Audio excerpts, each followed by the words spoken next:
एक घर में 3 भाई और एक बहन थी। बड़ा और छोटा पढ़ने में बहुत तेज थे।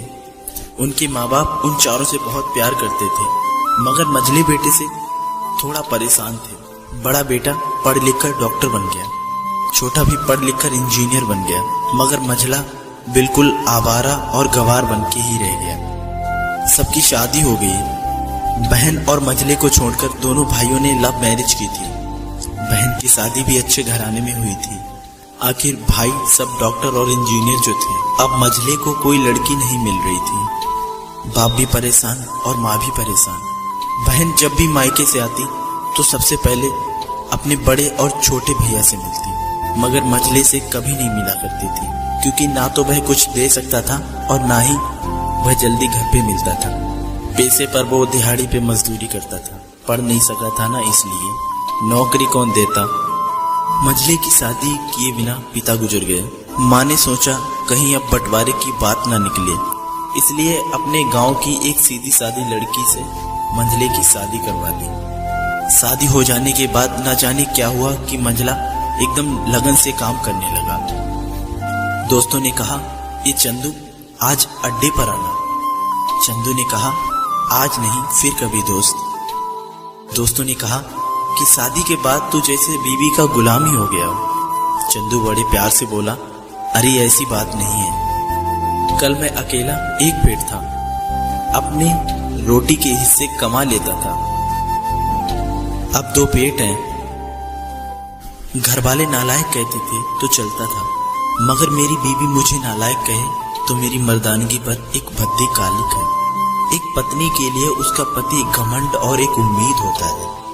उसके घर वालों ने भी तो मुझ पर भरोसा करके ही अपनी बेटी दी होगी, फिर उनका भरोसा कैसे तोड़ सकता हूँ। कॉलेज में नौकरी की डिग्री मिलती है और ऐसे संस्कार सिर्फ माँ बाप से मिलते हैं।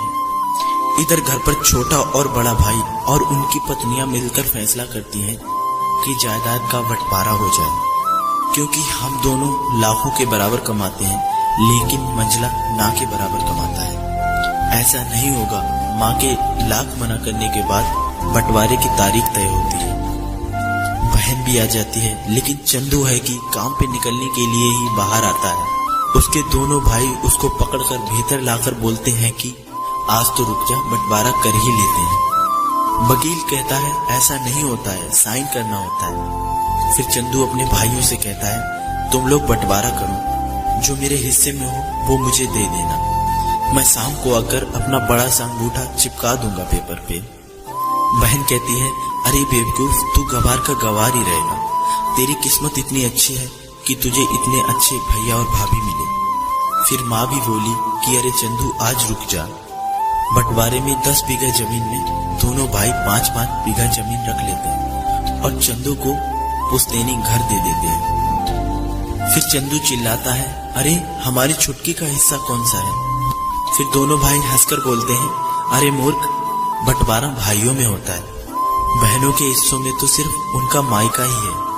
फिर चंदू बोलता है, शायद पढ़ा लिखा ना होना भी एक मूर्खता है। आप दोनों ऐसा करो, मेरे हिस्से की वसीयत मेरी बहन छुटकी के नाम कर दो। फिर दोनों भाई चकित होकर बोलते हैं, फिर तू? चंदू माँ की ओर देखकर मुस्कुराकर बोलता है, मेरे हिस्से में माँ है। फिर अपनी बीवी की ओर देखकर मुस्कुराकर बोलता है, क्या मैंने गलत कहा? उसकी पत्नी अपनी सास से लिपटकर कहती है, इससे बड़ी वसीयत क्या होगी मेरे लिए कि मुझे माँ जैसी सासू मिली और बाप जैसा ख्याल रखने वाला पति मिला।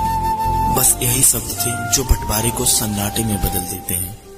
बहन दौड़कर रोकर अपने गंवार भैया के गले से लगती है और कहती है, मुझे माफ कर दे भैया, क्योंकि मैं समझ ना सकी आपको। चंदू अपनी बहन को बोलता है कि इस घर में तेरा भी उतना ही अधिकार है जितना हम सबका है। मैंने माँ का चुनाव इसलिए किया क्योंकि तुम सब मुझे याद आओ, क्योंकि ये सब वही कोक हैं जहाँ हम सब लोगों ने 9-9 महीने गुजारे हैं। माँ के साथ साथ तुम्हारी यादों को भी मैं रख रहा हूँ। दोनों भाई दौड़कर मझले से गले रखकर रोते रोते कहते हैं, आज तो सचमुच का बाबा लग रहा है। सबकी पलकों पे पानी ही पानी है। सब एक बार फिर से साथ साथ रहने लगते हैं। दोस्तों, जब लोग अनपढ़ थे तो परिवार एक हुआ करते थे। मैंने टूटे हुए परिवारों में अक्सर पढ़े लिखे लोग ही देखे हैं। दोस्तों ये वीडियो आप लोगों को कैसा लगा हमें कमेंट में जरूर बताइएगा। साथ ही साथ इस वीडियो को लाइक जरूर कीजिएगा और अगर आप हमारे चैनल पर नए आए हैं तो हमारे चैनल को सब्सक्राइब जरूर कीजिएगा।